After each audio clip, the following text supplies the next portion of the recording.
Welcome to corporate diary at Deven Choksi. मैं हूं आपके साथ मानसी दवे और आज एक और दमदार कंपनी के मैनेजमेंट के साथ हम जुड़ गए हैं। आज की कंपनी है इंडिजीन लिमिटेड। जी हाँ, लिस्टिंग होने जा रही है कंपनी के। उससे पहले ही कंपनी के बिजनेस मॉडल के बारे में, कंपनी के मैनेजमेंट के बारे में, कंपनी की ग्रोथ प्रोस्पेक्ट्स ऑफ फ्यूचर के बारे में सब कुछ जानेंगे। कंपनी के मैनेजमेंट से ही काफी इंटरेस्टिंग बिजनेस स्ट्रक्चर नजर आ रहा है। अब डीप डाइव कर ज्यादा अच्छे से समझेंगे मैनेजमेंट से। हमारे साथ मिस्टर मनीष गुप्ता हैं, जो कि चेयरमैन है, executive director and the chief executive officer of Indegene limited, and mister Suhas Prabhu, chief financial officer of Indegene limited. Gentleman, आप दोनों का ही बहुत स्वागत है। अपना समय देने के लिए बहुत शुक्रिया और सबसे पहले ढेरों शुभकामनाएं आपको। धन्यवाद मानसी, और इस शो पे आमंत्रित करने के लिए बहुत बहुत धन्यवाद। जी बिल्कुल। बस थोड़ा सा समय लेकर मैं आपके कंपनी के बारे में और इशू के डिटेल्स हमारे व्यूअर्स को बता दूं। उसके बाद सवाल जवाब का सिलसिला हम शुरू करेंगे। सबसे पहले इंडिजीन लिमिटेड के बारे में अगर जाने, the company was founded in 1998। Indegene limited provides digital services for the life sciences industry. जी हाँ, ये असिस्ट करते हैं drug development, clinical trials, regulatory submissions, pharmacovigilance, complaint management and sales marketing support. Company के डिविजन्स और कैटेगरीज की अगर बात करें, कंपनी का बिजनेस 4 हिस्सों में बटा हुआ: enterprise commercial solutions, omni channel activation, enterprise medical solutions, enterprise clinical solutions and consultancy services. Around 2 दशक के अनुभव के साथ, जो कि हेल्थ केयर एक्सपर्टीज में कंपनी को मिला, और साथ ही एडवांस टेक्नोलॉजी में, Indegene's portfolio encompasses commercial, medical, regulatory and R&D operations for life science companies। Crux में इंडिजीन कंपनी क्या है ये मैंने बताया। डीप डाइव कर मैनेजमेंट से जानेंगे, लेकिन उससे पहले इश्यू की डिटेल्स क्विकली आपको बता देते हैं। इश्यू 6 मई से 8 मई तक खुला रहेगा। प्राइस बैंड 430 से 452 रुपए प्रति शेयर का तय किया गया है। लॉट साइज 33 शेयरों का होगा।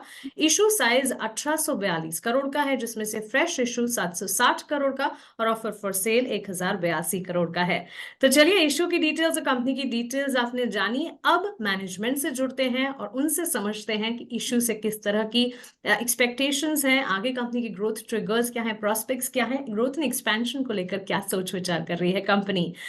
फिर से मनीष जी और सुहास जी, स्वागत है आपका। और सबसे पहले तो मैंने जितना समझा था उतना मैंने कंपनी को समझाया, लेकिन हमारे व्यूवर्स को आप अगर आपकी जुबानी अपने कंपनी का बिजनेस स्ट्रक्चर समझाएंगे तो और भी बेहतरीन तरीके से वो समझ पाएंगे।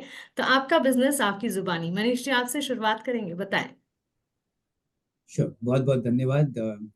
इंडिजीन एक बहुत ही यूनिक कंपनी है। 25 साल पहले जब हमने कंपनी की शुरुआत करी, तो हमारी थीसिस थी कि यदि हम deep medical expertise, health care expertise, technology expertise के साथ लेके आएंगे तो हम हेल्थ केयर सेक्टर में बहुत सारी समस्याओं का समाधान कर सकते हैं। हम्म। हम लोग जो है उसी थीसिस पे और उसी फाउंडेशन पे आज भी काम कर रहे हैं। हमारी टीम जो है 5200 पीपल कंप्राइज करती है, जो कि ग्लोबली स्प्रेड है।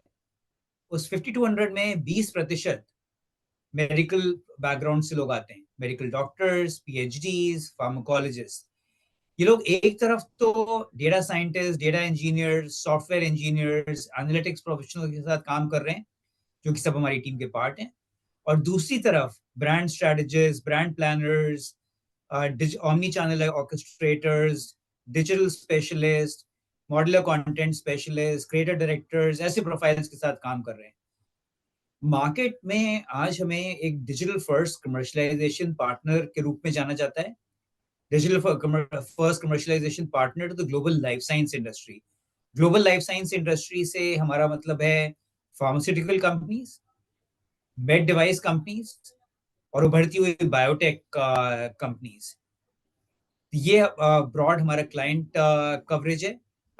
हमारा 66% रेवेन्यू यूनाइटेड स्टेट से आता है, 30% यूरोप से आता है और बाकी 4% rest of the world, China, Japan, India, कई सारी कंट्री से कवर्ड है। अब यदि मैं 1 मिनट लूँ समझाने के लिए डिजिटल फर्स्ट कमर्शियलाइजेशन का मतलब क्या है। Pharma industry, global pharma industry, innovation driven industry बहुत ही कॉम्प्लेक्स इंडस्ट्री है। बहुत कॉम्प्लेक्स है, बहुत स्पेशलाइज्ड है, हाईली रेगुलेटेड है। इस इंडस्ट्री में जब आप प्रोडक्ट बना रहे होते हैं, पहले लोग लैब में काम कर रहे हैं, वैज्ञानिक लैब में काम कर रहे हैं, कई सालों तक काम करते हैं। और उसके बाद कोई प्रोडक्ट मिलता है, तो उसके बाद उस प्रोडक्ट को लैब से मार्केट में लाने के लिए बहुत ही जटिल प्रोसेसेस होते हैं, बहुत बिल्कुल। टाइम लगता है, 5 से 8 साल लग जाते हैं, राइट? हाईली रेगुलेटेड होता है। रेगुलेटर को डेटा दिखाना पड़ता है कि ये सेफ है, एफिकेसी है ड्रग में। डॉक्टर्स को कन्विंस करना पड़ता है विद कंटेंट एंड डेटा कि इन एरियाज में इस डॉक्टर को प्रिस्क्राइब कर सकते हो। इंश्योरेंस कंपनीज को कन्विंस करना पड़ता है कि ये प्राइस राइट है, हेल्थ आउटकम्स के कॉन्टेक्स्ट में पेशेंट से कम्युनिकेट करना पड़ता है। तो एट वन लेवल हम फार्मा कंपनीज को ये सारे आउटकम्स में हेल्प कर रहे हैं। कैसे और the way we help is कि हमको clinical trials, regulatory submissions, medical affairs, sales and marketing और ड्रग सेफ्टी या फार्माकोविजिलेंस जैसे प्रोसेसेस में हेल्प करते हैं। ये प्रोसेसेस एक तरह से हो रहे थे, कंपनीज कर रही थी, बट हम एक बहुत ही अपनी मेडिकल एक्सपर्टीज के साथ डिजिटल प्लेटफॉर्म से डिजिटल एक्सपर्टीज लेके आते हैं और उससे ये सारे आउटकम्स बेटर, फास्टर ये सारे होते हैं। And that's why clients use us more and मोर। और हम लोग दुनिया की सारी जो सबसे बड़ी 20 कंपनीज हैं सबके साथ काम करते हैं। एब्सोल्युटली। मनीष जी, जब आपके बिजनेस को समझने की कोशिश हम कर रहे थे तब हमारे जहन में भी एक ख्याल आया था कि आपसे ये जरूर पूछेंगे that since you are providing digital led services for life science industry, किस तरह से देखें हम आपकी कंपनी को? Should we look into your company as IT service company catering to life sciences and pharmaceutical business, और as a pure pharmaceutical company?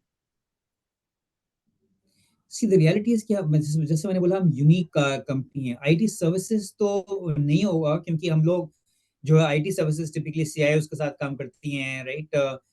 Technology driven काम करती हैं। हम टेक्नोलॉजी का यूज करते हैं, बहुत जी। स्ट्रॉन्ग कैपेबिलिटीज हमारी टेक्नोलॉजी की। बट हम बिजनेस जो है chief medical officers, chief commercial officers, ऐसे प्रोफाइल्स के साथ काम कर रहे हैं जो बिजनेस आउटकम के लिए रेस्पॉन्सिबल होते हैं।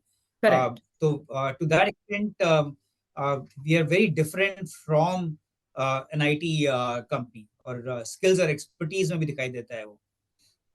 यदि आप कहना चाहें तो हम जो है यदि बकेट में डाल रही हैं तो we will call ourselves a health tech company. Oh, that's a great one and that's a great way to put it. बड़े उम्दा तरीके से आपने अपने कंपनी, अपने बिजनेस मॉडल और अपने स्ट्रक्चर को समझाया।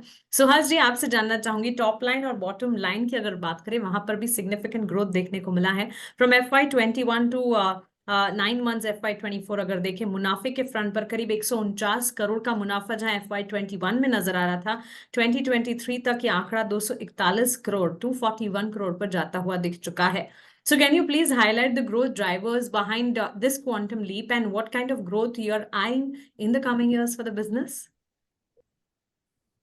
Yes. As you rightly pointed out, we have grown our revenues about 2.4 times over the period 21 to 22.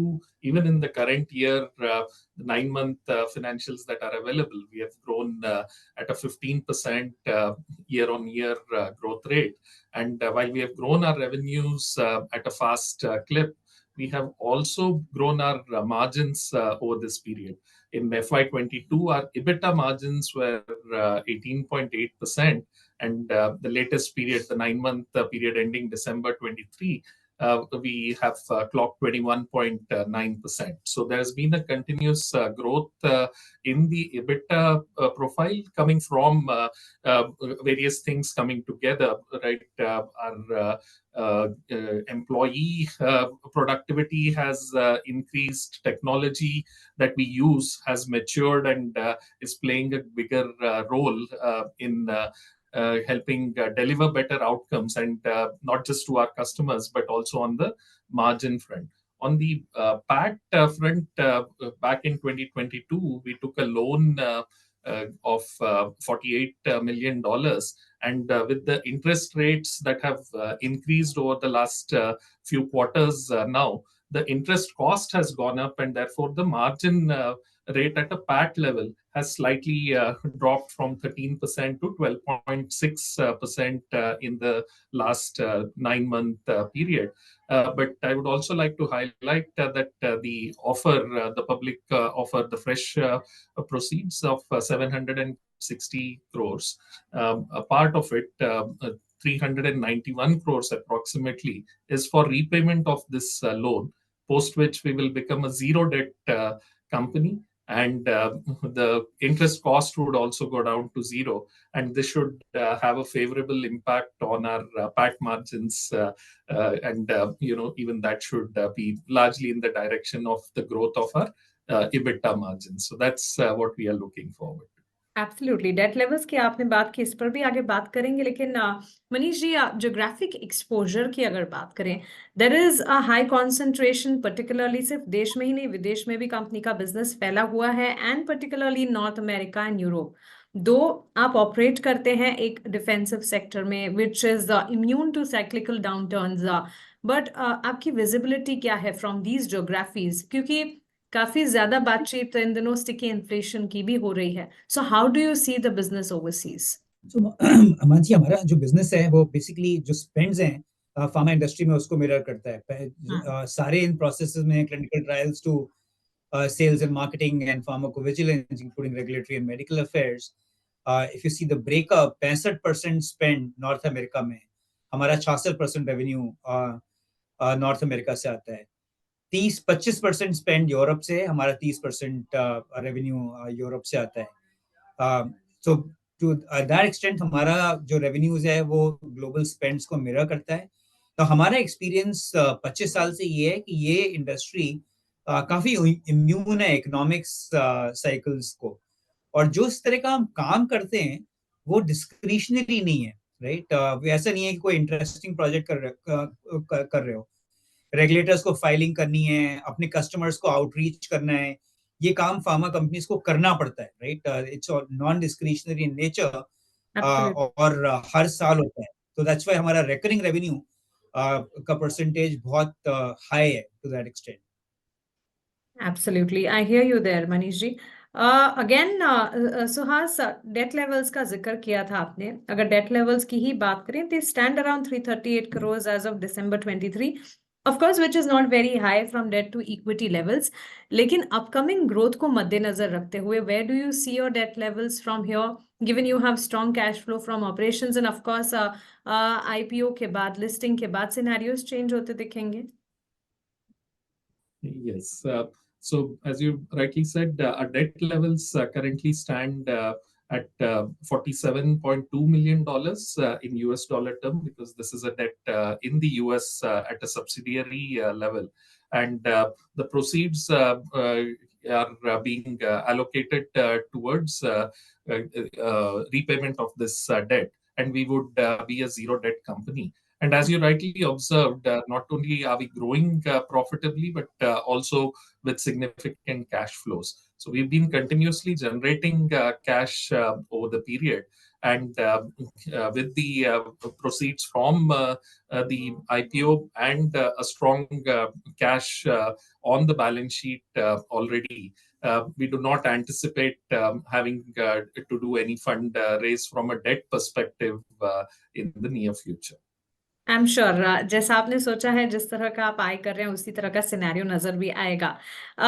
इसके साथ साथ मनीष जी, कंपनी की अगर बात करें, फॉरवर्ड लुकिंग अप्रोच को अगर समझने की कोशिश करें, company is quite nicely backed by marquee investment houses such as Nadathur group and others. So किस तरह की सिनर्जी आप देख रहे हैं from these synergy, yeah, from these connects with all of these investment houses, and what kind of synergies will they bring on the table in future? How do you see these synergies helping you? See, हमारा एक बहुत strength जो है management team है, right? यदि आप देखिए हमारा मैनेजमेंट टीम जो आरएचपी में कॉल आउट किया गया है, ये एक मैनेजमेंट टीम है जो कि बहुत एक्सपीरियंस्ड है इस सेक्टर में, इस इंडस्ट्री में, और एक टीम है जो बहुत सालों से साथ में रही है। सुहास 2005 से कंपनी में है, राइट? आप सारे लोगों को देखिए तो कम से कम 10 साल से साथ में काम कर रहे हैं।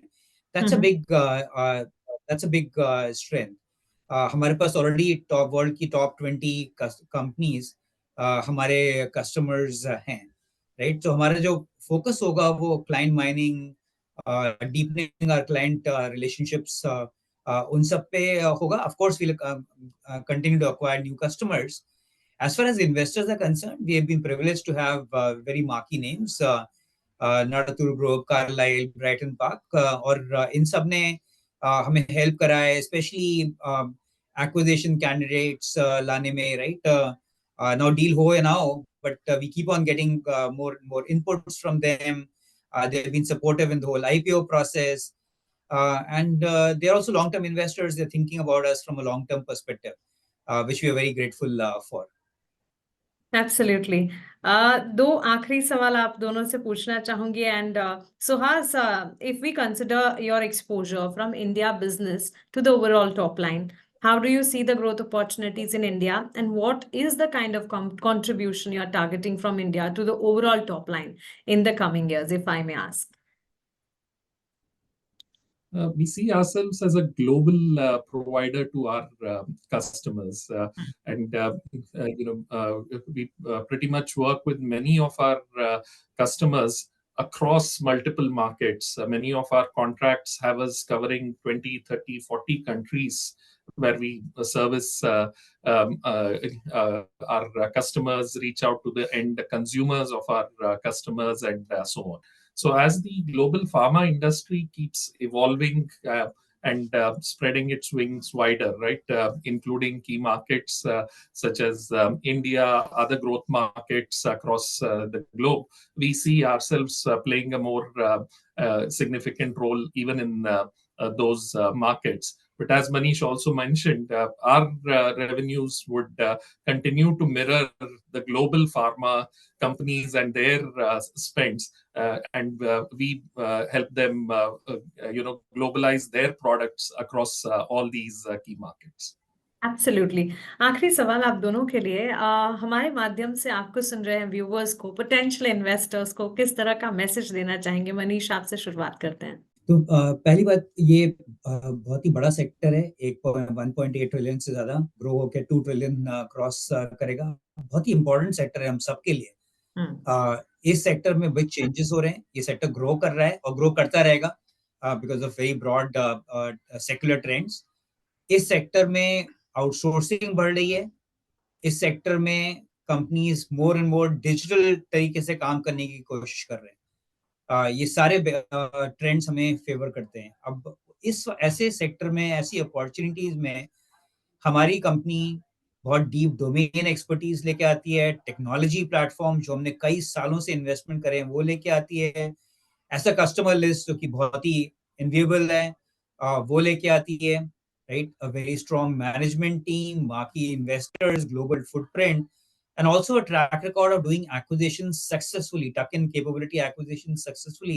बहुत कम कंपनीज हमारी साइज की इतनी सक्सेसफुल एक्विजिशंस कर पाती हैं। तो ये सारी कैपेबिलिटीज और strengths we believe position us very well इस बड़े और उभरते हुए सेक्टर में। Absolutely. Suhas, what message would you want to give? Well, to add to what Manish said, we've been fortunate that over these past many years, we have built this platform, this institution with a very stable team. Our key stakeholders, including investors, have grown with us, and we are proud that this public offering has also shown investors, marquee investors have shown their interest in the Anchor book, and we would want to continue to sharing this success this through our journey with the public at large in India. And therefore, we thank all the investors for their confidence, and look forward to this public offering and gaining confidence of more investors going forward. Absolutely. Manish ji, Suhas ji, बहुत शुक्रिया आपका हमारे साथ जुड़ने के लिए, सवालों के जवाब देने के लिए, और कंपनी को आने वाले क्वार्टर्स के लिए, लिस्टिंग के लिए ढेरों ढेरों शुभकामनाएं। Many congratulations to you. Thanks. Thank you so much. Thank you.